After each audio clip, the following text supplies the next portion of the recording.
Viewers, এটা good news আহি গৈছে। আসাম পুলিচ SLPRB ৱেবছাইটত নিউ ভেকেঞ্চি আহি গৈছে। আপোনালোকে চেক কৰিব পাৰিব। গুগলত গৈ SLPRB চাৰ্চ কৰিব।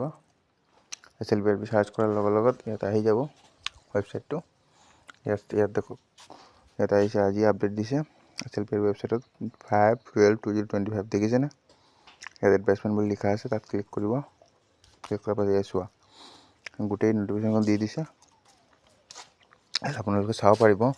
ইয়াত ভেকেঞ্চি কনষ্টেবল UB দিছে আপোনাৰ 1052 আৰু ভেকেঞ্চি কনষ্টেবল AB দিছে 663 আৰু যিমান ডিটেইল আছে ইয়াত গোটেইকেইটা PDF লিখা আছে। আপোনালোকে ভালকৈ চাই ল'ব। এইবাৰ পৰা ভালকৈ দিব দেই, চাকৰি ল'বই লাগিব। আপোনালোকে যদি ভিডিঅ'টো ভাল লাগে, লাইক, শ্বেয়াৰ, ছাবস্ক্ৰাইব নিশ্চয় কৰিব আৰু চবক শ্বেয়াৰ কৰিব। ঠিক আছে ভিউয়াৰ্স।